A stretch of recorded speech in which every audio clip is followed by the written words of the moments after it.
I was at that time what they call a functional drinker.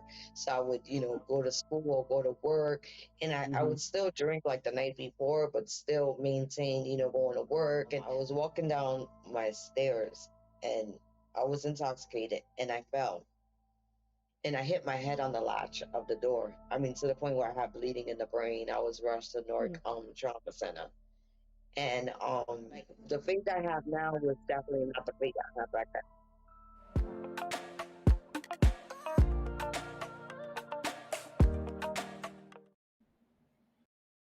How are you today? Welcome, welcome to Chilling with the Chaplins. Yes, we have a special guest on today that I'm allowing my wife to introduce. And so, this precious young lady. That we bring on. And today we have another incredible person in the house, Miss Sandra. Well, she's got a formal title, Elder Sandra, for those people out there. And, she's going to do herself some due diligence by introducing herself. But we are so excited to have you here.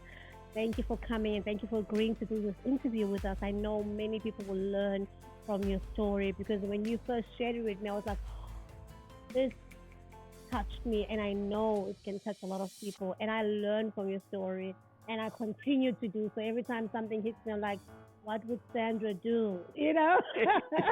Kind of situation. So I'm very inspired by you and your story, and we hope that a lot of people out there will be inspired as well. So, yes, hello, Miss Sandra. So thank you, thank you, thank you. So let's just jump right on in, right? So can you just briefly explain who are you? Who is Sandra? Who is Elder Sandra? Before she became Elder Sandra, actually, who is Sandra? And just a little bit about you. Who was Sandra before she was saved? Um, Sandra was very, I mean, if I could be honest, she was broken. She was hurt. Um, she masked a lot of emotions. She self medicated with partying and looking pretty and, you know, um, just had this smile, but deep down inside, she was really hurting and didn't know how to address her hurt. So just with these layers of different emotions of resentment and unforgiveness, and just kept suppressing all those deep down emotions. So if you could take us back, and if you happy to share this, what led to all of these things? Because what you just told us is what many people go through. I think ourselves included. Everybody wears a certain mask, and on the outside world, you look like this really happy person. But realistically, when you open the inside, you're hurting and you're just almost a walking skeleton. And there's always a root cause to every emotion that we feel. And I'm happy that we're talking to a psychologist to be, she understands all these terms. So tell us what led to all these mixed emotions that you had, because these were all just toxic, um, after effects of what was happening inside of you. Well, I would definitely say the root cause of everything was the separation of my parents. My parents separated when I was 9. So, when we think of trauma, the first thing people will address trauma as a molestation, rape, but that's not always the case. And in my case, it was definitely the separation of my parents, where I don't come from a perfect background. None of us are perfect, but even though with the issues within my household, I still, as a child, you still want your parents to be with each other. So I blamed both parents at the time. Like it was like I was blaming my mother for not sticking around, even though I witnessed everything. And then I blamed my father for who he dealt with drug abuse. So it was both parents that I was blaming. So all these years, I held them both accountable for how my life was turning out. So interesting, the fact that you brought trauma from your explanation because I feel like almost every person has childhood trauma, but it comes in different forms, and we all try to deal with them in different ways. So you feel like everything that unraveled as an adult was due to the trauma that you experienced when your parents separated. And we take those things lightly. And I Mm. always say, I'm much more happier when I hear people divorcing when there's no children involved. Because every time a child is involved, this child is going to be torn some way from Yeah. Yeah. because the child doesn't know who to choose. Do I go to favor mom? Do I favor dad? But I love both of you. What do I do? So just tell us a little bit more, especially using your Because everyone experience. loses when they go through a divorce. Everybody loses, but Everyone more loses the kids. more the kids. Because first of all, they didn't ask to be brought into the world. And now they've been brought into this turmoil of a world where mommy and daddy don't like each other anymore. So what must I do as a child? So just take us with your experience as a psychologist. Like, can I call you that right now? Are you? Well, not yet. I'm in my master's now, so I'm a counselor in training. Um, Amen. so So just even tell us with even the as a experience that you've seen. Go ahead. even as a child, you have to just think of a 9-year-old child. Your brain is not developing; it's just developing, and Mm. it's not that you want to pick sides. You know that there's turmoil in the household. You see as a child, because every child they know. Children are very smart. You see that it's not happy. You see the parent trying to make it work. You see the wrongdoings, but yet as a child with that child mentality and that childlike mind, that doesn't even matter because every child wants to see their parents together. So you Yes. you see past the wrongs and who's doing the wrong, and you just want both your parents together, And to be happy. regardless. Even though you can clearly see things are not right. Mm. So would you say your testimony, which we will get to, which is just so amazing, um, led to I was at that time what they call a functional drinker. So I would, go to school or go to work, and I Hmm. would still drink like the night before, but still maintain, going to work. And I was in denial. I didn't feel like I had a problem. And I'm like, well, I'm like doing what. any addiction? I think any addiction. So when you say you're a functional alcoholic, it makes so much sense because many people are that or were that, and they don't even know it. Mm-hmm. Yeah. So you're Yeah, teaching because right here. it definitely comes, it comes to a point where you as the individual have to recognize, you know what, there's something wrong with me. And I'll share as we go along on the interview. I was functional, so I remember my girlfriends telling me that, oh, they were gonna help me with an intervention, and even with that, I was very stubborn and prideful. I used to be like, well, how are you gonna put me in an intervention when you guys are drinking right with me? You're no better than I am. So it wasn't until I think 2009.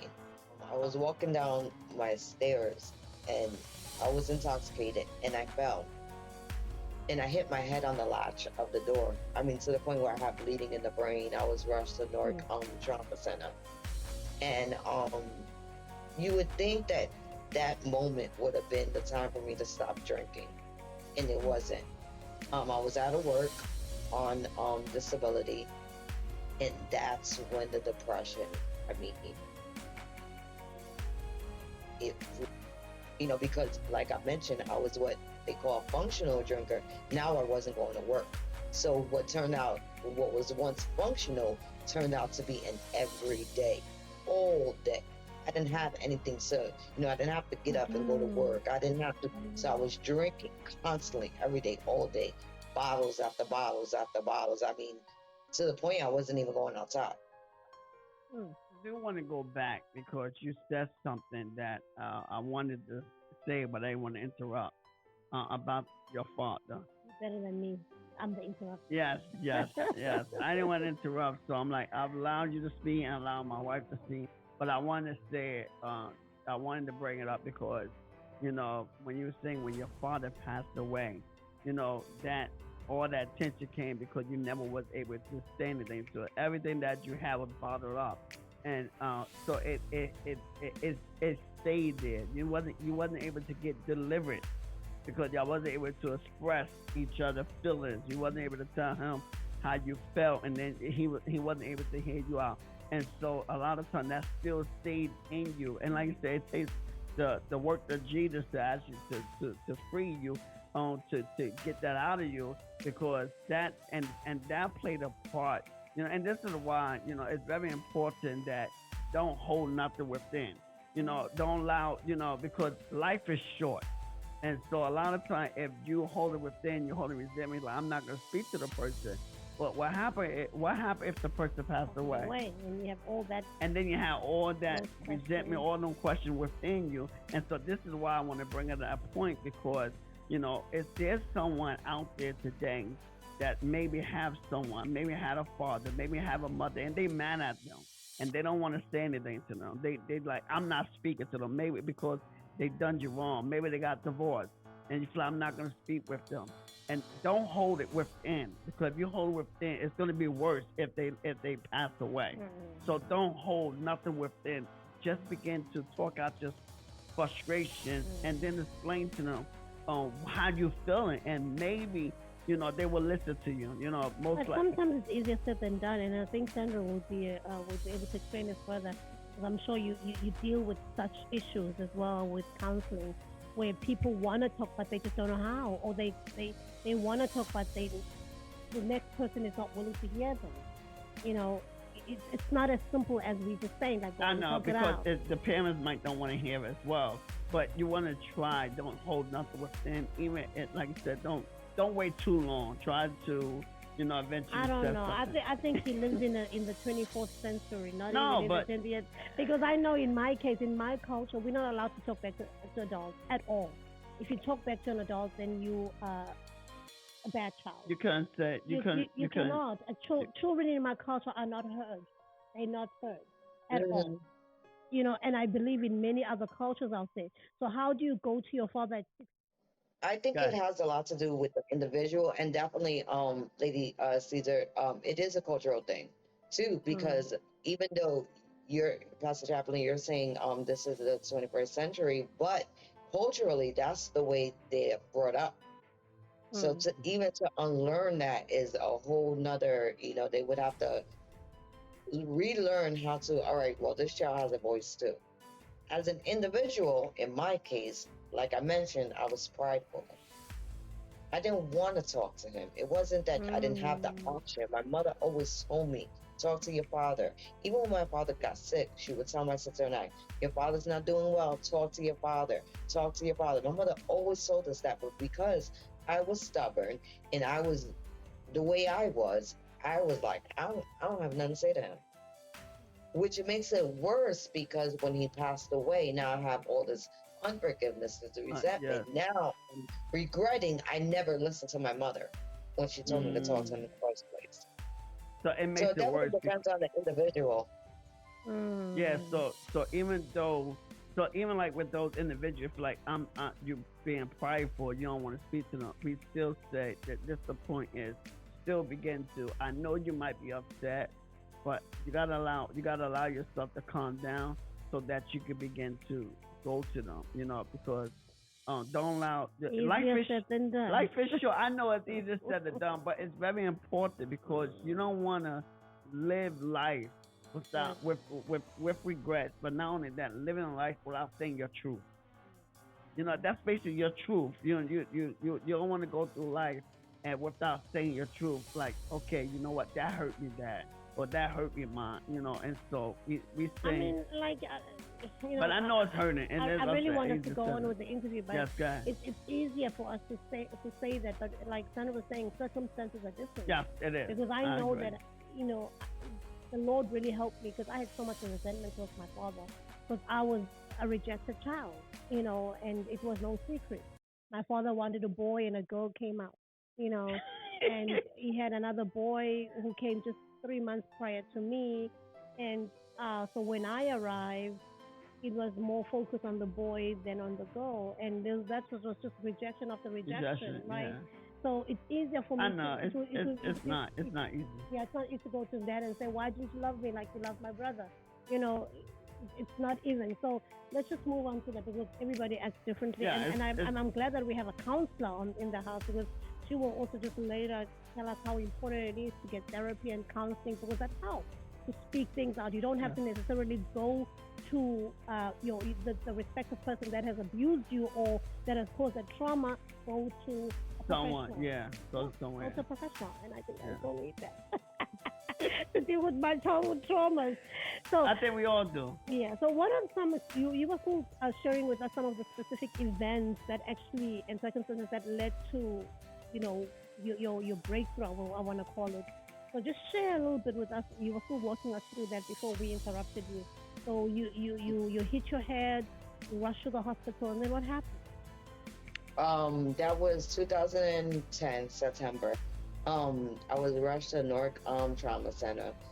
I had what they call the subdural hematoma, so I had bleeding in the brain. Um, thank God I came out alive, but it was not enough for me to stop drinking.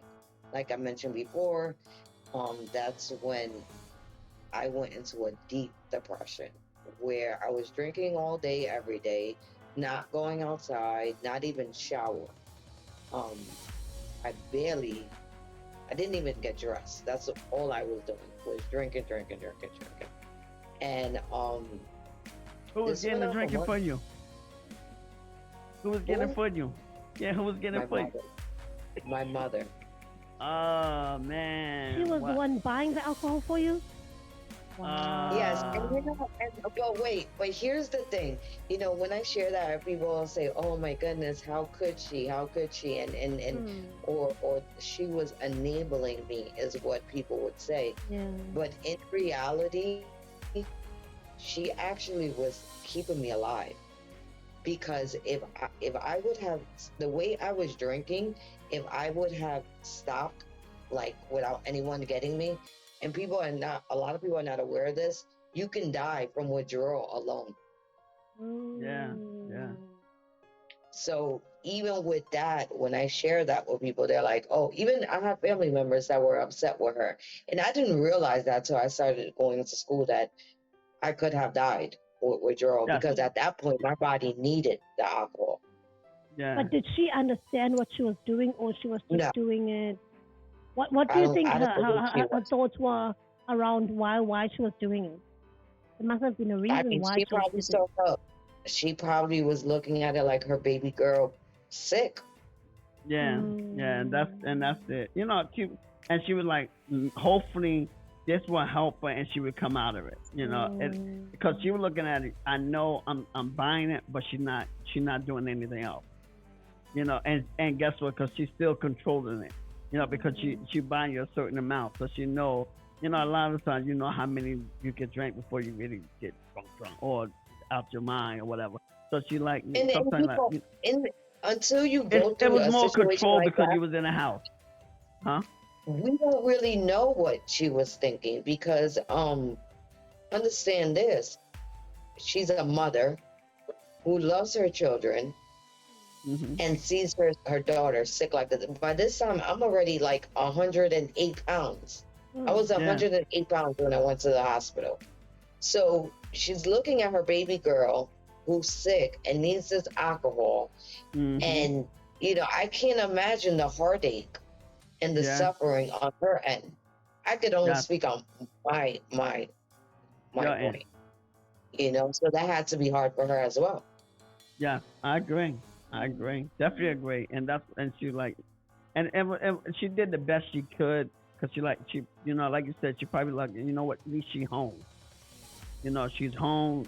Nobody. She not doing nothing bad. So you know what? She just drinking. And I'm hoping that she come out, which you did, which you did. But you never know. We don't know what she was thinking, but she like, at least she's home. Yeah, continue Hmm. to walk us through because I mean I'm learning so much, and I didn't realize that alcohol actually could kill you. I didn't even know that. No, not the alcohol. By not giving you the alcohol, you could Withdrawal, like not you could having the withdraw. alcohol in Withdrawal. your system. That's why I'll use this as an example. I don't know if you ever like go to, let's say you go to the store, like just to go get bread or something, and you may see it someone who is an alcoholic and they're buying alcohol at like 8 o'clock in the morning. Mm. You may look at them like, oh my goodness, so early. How can they drink? That's because their body. It's craving for me. They're not drinking because they want to. They're drinking almost because they need it. They need it. Yeah. It's more like a drug because that's what the drug addicts do as well. They take it getting a fix not because they want it, but the body needs to function for that fix. Yeah. Food the same way. Sometimes Exactly. food you Same craving thing. food. Yeah, and Any it's addiction. unhealthy food that's not good for you. It's not that you want it. It's that because that I craving think with need it. me it's sugar. Oh my And it's god! not And good for sugar you. is an It's addiction as addiction. well. And I Same know thing. that I have a Caffeine. problem. How about Yeah. how about for the coffee drinkers? You ever saw someone without coffee? How they shake? Well, you're not at the It's shaking German. stage yet. And cigarettes, That's yeah, all German. these. Wow. Continue to walk us through. We want to hear how this ended. So that was in September. All that happened in September. 6 months later, I started to get this like tingling sensation in my fingers and my toes, and I knew enough that something was wrong. I knew that whatever was wrong had to do with the alcohol. Um, but again, being prideful, I wouldn't dare go to the hospital because where I live in a small community. Everybody knows everybody, and 6 months prior, I got rushed to the hospital in the ambulance. I didn't want anyone to see me get rushed in the ambulance Mm. again. My pride at the time. So I remember crawling to the bathroom. I couldn't walk. My toes were locked up, and I'm like saying to myself, like, I know something is wrong, but I would refuse to go to the hospital. And I remember sitting in my living room, and I heard this still small voice. He told me to go to the hospital. Now, at the time, I haven't accepted Christ, so I knew enough that that was God, but didn't know. And I remember that day, I told my mother, you have to call up my cousin, and they have to take me to the hospital because I don't know, I have to go. It was that day that I went. They took me to the emergency room, and they kept me. And I was in ICU. They admitted me in ICU, and at that time, the doctors told my mother that if I would have waited one more day, I would have died. Mm. That And what was the complication? Mhm. the condition of my body was of a 62-year-old male alcoholic. Wow. And at that time, I was 28. So your So I body was in a coma. was poisoned literally. hmm Mm. I was in a coma. I probably stood, like, the hospital stay is a little, like, vague to me. I remember parts only when I started to get better. Um, ICU, I probably stood maybe a week. And that's when I started to have these, because also when you're coming off alcohol, you also hallucinate. But I had some moments where I was actually hallucinating, but some moments it was supernatural. There's no way no one could have told me that I didn't see what I saw. To this day, I still remember. Um, and that's where I knew that, God was with me because Please there share was no that with way. us because I think that's the crux of this. That after all that you went through, not knowing Christ and everything, and something happened at that hospital the second time around. Please, just saying like what And happened? um, but I remember having these moments where I actually saw angels. Like there was a moment in ICU where I don't know if you ever went to go visit somebody in ICU to go pray for them. When you look up, it's ceiling. And I remember being in ICU and looking up, and I saw three men with what looked like lab coats. Um, and they were just like You ever watch the movies where you have these surgeons or these doctors, they're looking down at the patient like for observation? Mhm. That's how these men were looking down at me, like they were just observing me. Now I'm thinking they're just doctors and they're watching over me. It wasn't until I got out of the hospital that I realized that, those were actual angels. I had another time where I had this man, he was just standing at the outside of my door, and my mother asking me what was I looking at, and I'm like, you don't see him. And even with that, I really don't quite understand what was going on. It wasn't until I came out of the hospital. And I remember wanting to keep my sobriety. Again, I wasn't under leadership, I wasn't in the church yet, so I looked down to understand what just happened. And I remember I was going to go to AA. I was looking through all these different programs to maintain the sobriety because I'm like, listen, if I don't get myself together, I'm going to die or something was going to happen. And I remember weeks going by, but I had no desire to drink. And not that I was looking for the desire, but for me, I was like, wait, what just happened? Again, I'm not under leadership. I have no one to explain to me what happened. But at the same time, I'm like, I don't feel like drinking. Like, what's happening right now? And I remember just praying and asking God, like, send me to a church home because I need to know more of you. And I think that was probably the start of So when you I feel started like the so you ministry. feel like the urge just went away immediately when he It went away. told you, wow. It Amazing. went away. But let me back up because there's a point that a lot of times when we hear stories about being delivered or radically delivered, that's not always the case. We have to understand that when we, as a people, person or individual, acknowledge the issue, we have to first acknowledge, what, there's a problem. Because there was a point prior to me going to the hospital where I acknowledged that I had a problem. I remember, even though I come from a Catholic background and my mother didn't force us to go to church, I had some kind of belief in it.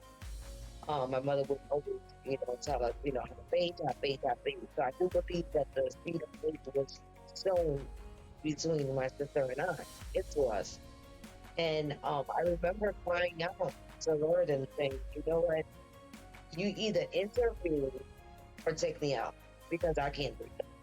So I believe at that moment is where my heart opened up.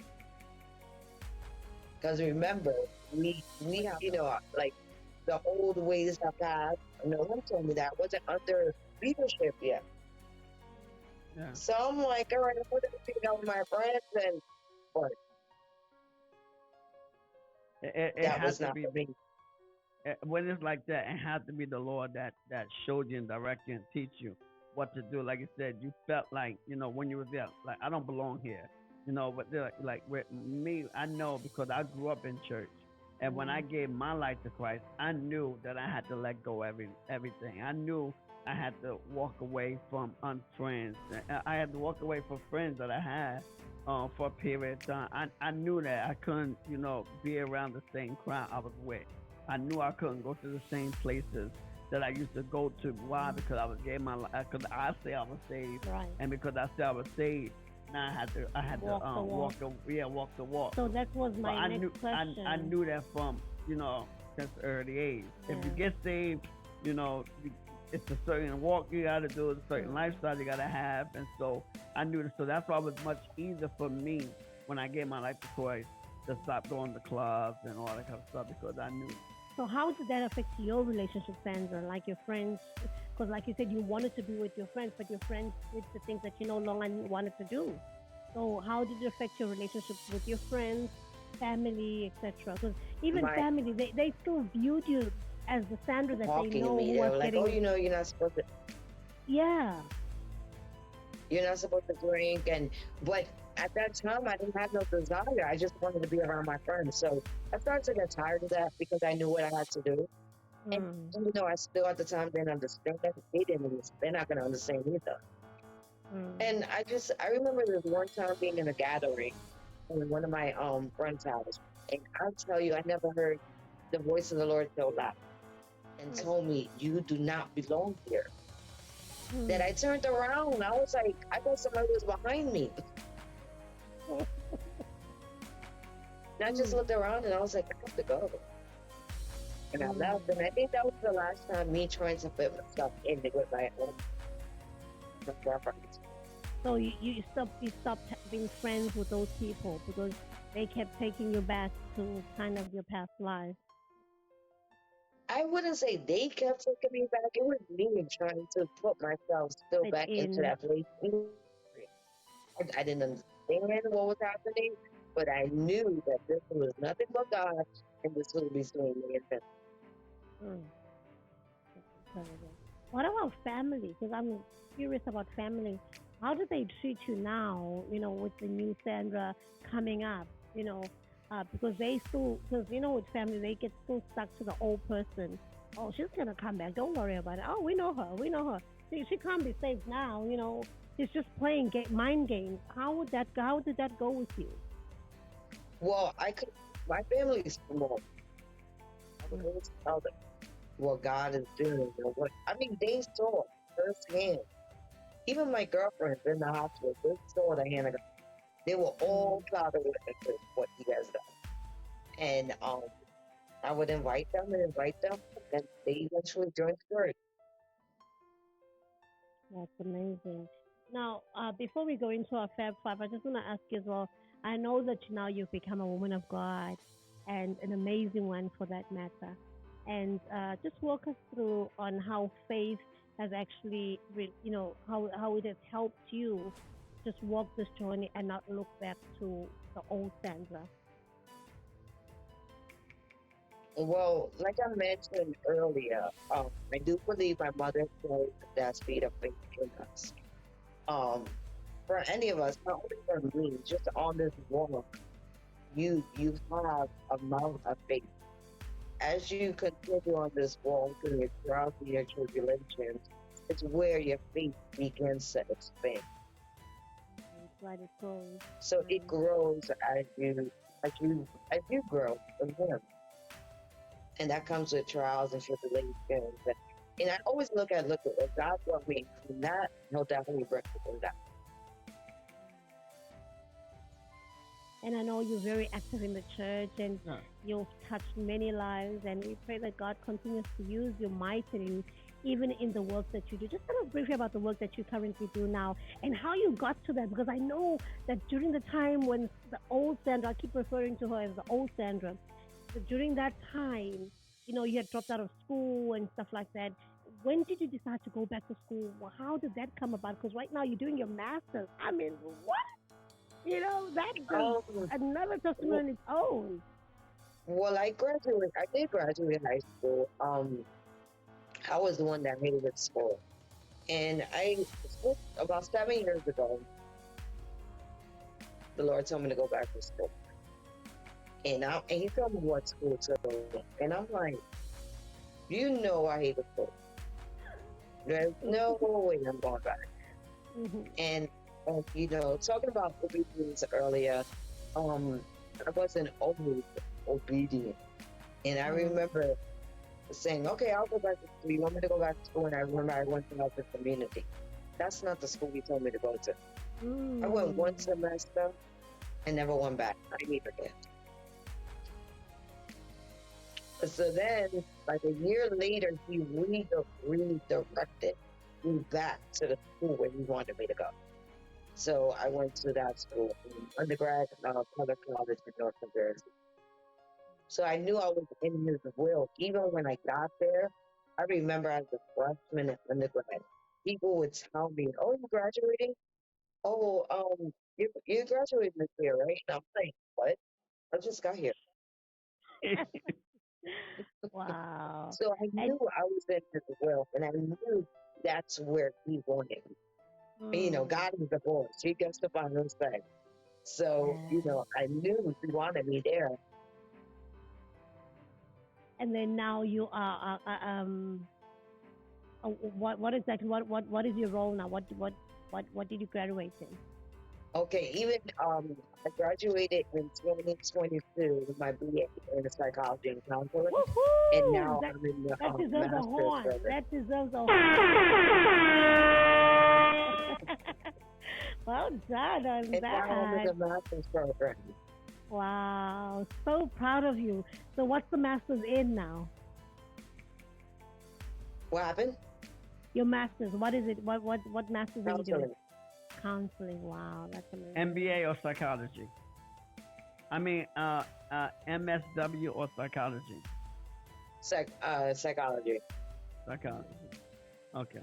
We got a psychology in the house now. Yes. Woo-hoo! Yes. Good to be. So I know who to send my coaching clients to Yeah. when they need a therapist. Because I'm not a therapist, but I know who to send my coaching once you get the license. Yes. Yeah. So just finally, before we go to a Fab 5 and our time is almost up, is what advice would you give someone who's seeking, to develop a stronger and more meaningful testimony like yourself, in terms of they're going through stuff right now?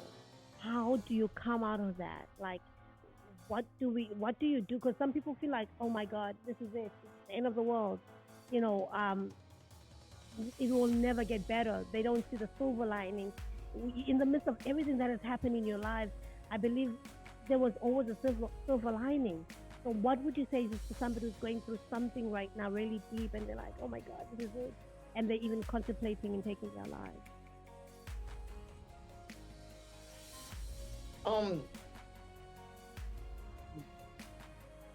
Really, just knowing that we all have a purpose, regardless of what it looks like. Because I too had suffered from suicidal ideation. I didn't go, thank God, I didn't go through with it. And I could only speak for myself because there's people that actually go through it. I don't know.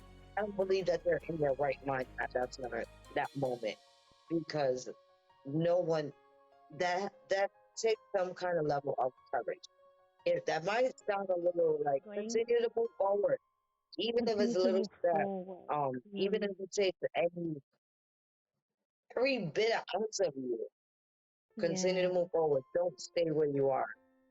Les Brown said it very beautifully, that if you fall and you can still look up, you can get up. You can get up. So just keep looking up, and better yet, give your life to Christ. Yeah. Because I feel like without Christ, it's harder, to walk the walk. Absolutely. So, and I always say you can't do it without Him. You cannot. No, you and I always think people who don't have faith, how do they live? Because we're only hanging by a thread of faith, honestly.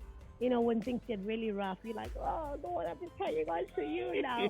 If there was no Lord, what would we do? So we're on our next segment. Hold on. But I do want to ask, though, before we go to the next segment, because I think about people that are going through trauma. You think they need therapy, or how often do you think they should go to, get therapy sessions,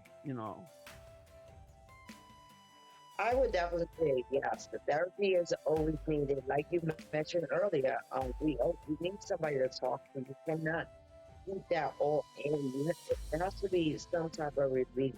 Because what happens is all that gets suppressed, and we don't know at what given point or what situation where it is going to take you. Where is it going to explode, or you just, what, when did that going to just take my life? It can go any way. So definitely therapy is needed. You need someone to talk to. If not a therapist, because I know there's a lot of stigma behind it, get someone that you can trust, that you can talk with, that's not judgmental. Yeah, cause I agree. Cause I believe therapy is an ongoing thing. I think you should always have a coach. On like you said, you should have a pastor, but I believe you should always have a coach and you should always have a therapy. No, therapists. These people should be on your payroll, or a trainer, a coach, and a therapist, because it helps you, especially when trauma begin to come back. Because sometimes anything that triggers something back again. And so sometimes when you think you And deliver it overcome. and overcome it, a lot of times you can fall right back into the trap Yeah. again, and you just need somebody to Just want talk. to remind our viewers to please subscribe to our channel if you have not done so, and do follow us on social media as well. You can be friends with me at Lady Season One on Instagram and Yes, get inspired by LJ as well as and that's opportunity window. We say if you want to join a vibrant community, you know, join us. You know, be a part of us. We learn, we have discussions, we're growing, we overcoming our challenges, our obstacles. We punch your fear in the face, and we take it. Sandra. Sandra. Oh, they can find me on Facebook under Sandra Castillias. Last name CSILLA, All right, and we'll have also it on Instagram. we'll have it on the That's screen as Sandra well. C 101681. All right. Sandra C. You said Sandra Yeah, Sandra C. C 1016. I'm sorry, not 81. Okay, okay. All And right. and you're on Instagram and Facebook. Awesome. Okay. Awesome. Awesome. All Yeah. right, and also don't forget to tune in into our audio platform as well. Yeah. If you don't want to see us, which we would love you to see us on YouTube, you can tune in on our audio platforms, and then you'll see them on the screens because we are on all of the podcast platforms. All right, so you have no reason not to listen or to watch us. Now we're getting into our Fab Five. Yes. Five questions that we want to ask you, and you got to be authentic, be yourself. Yeah, And go so, ahead. yes, the first one is, what are your favorite books you have read or are reading? And do not say the Bible. Yeah, because Christians like to say the Bible. Yeah, we know you have to We read know the the Bible. Besides the Bible, besides the Bible. Let's see if you're a reader. Right now, I just finished reading a book called The Family Crucible. I came out of a course where it's family and marriage counseling, and that book really, really blew my mind. And even at this point in my journey, believe it or not, I still don't know what area I will be counseling in.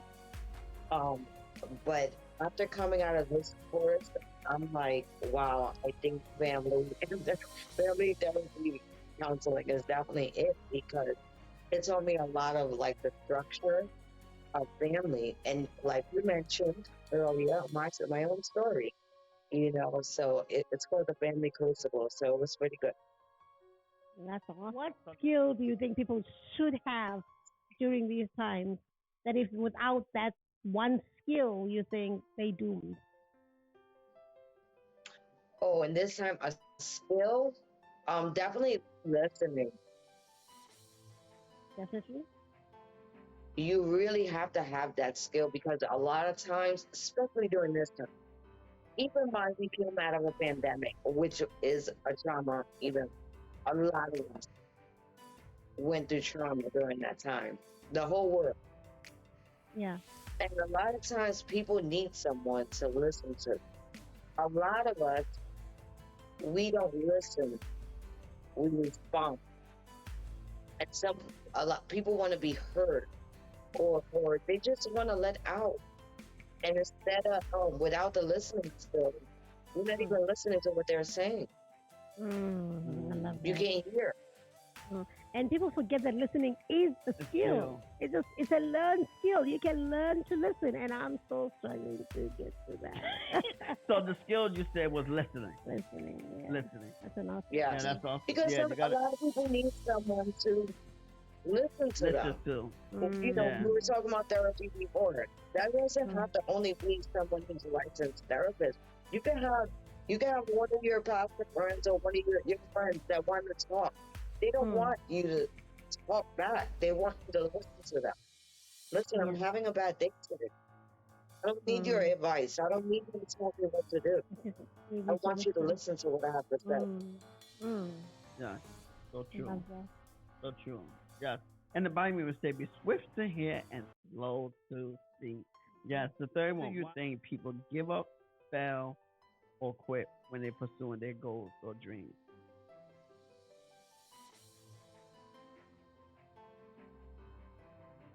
that can be many answers. That could be loss of hope, um, loss of motivation. It all depends on the individual and where they are.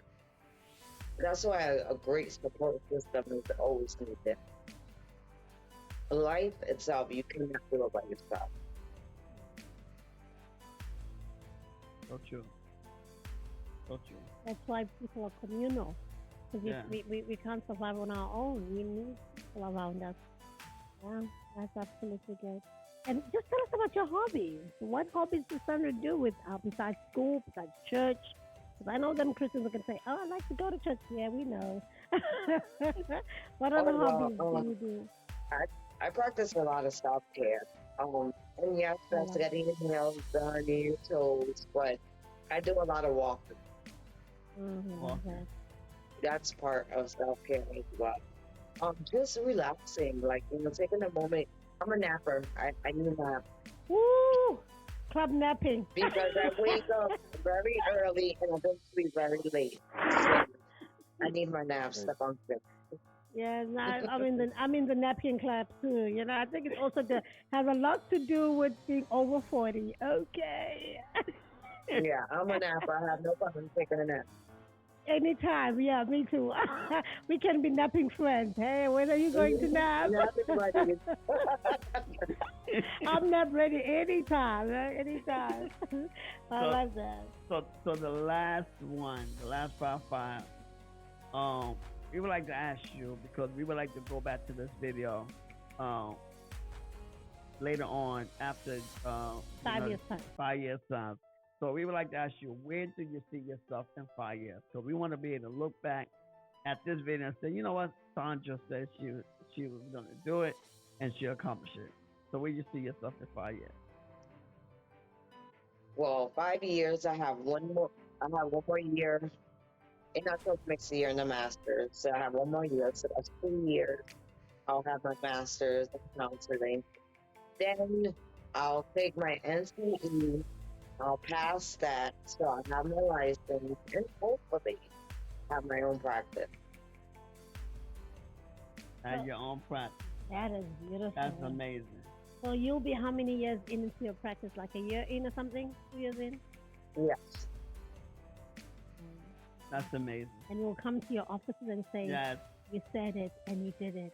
Well done. Well done. So this is like an accountability clip. Where Yes. you look back Yes. and say, Yes. That's you basically know, what it is. yeah. It's accountability clip, and like, you know what? She said it. She done it. Yeah, because most of us, we don't even plan that much ahead. And it's very important to look at your life and plan, have short-term goals, mid-term, and even long-term Long-term. goals. So well done on you. Thank you so much, Sandra, for coming on. Yes. Thank you for and having me. sharing so much. Yes. We had a lot of technical difficulties, but Yes. hey, we made it. We made it. No, no, we didn't give up. Yes. So Yes. we really look forward to. We are survivors. Yeah, we really look forward to to more growth in your life, and we pray that God just continues to use you mightily as He started to do so. And you are living in purpose already, so may your purpose even grow bigger than what it is and flourish and even touch more lives. So thank you. Yes, thank you. And Thank you again for having me. you're most welcome, you're welcome. We want to say to the chillers, if you have any questions for Elder Sandra, please put that title in front of her name. If you have any questions for her, please do put it in the description box below. She will read them and she will come back and answer them. And if Yeah. you want to Follow her. she already gave us her socials. Please do so. Thank you so much for tuning in. Until Yeah. next time, God Until we bless. see you next week. Next video. Take care.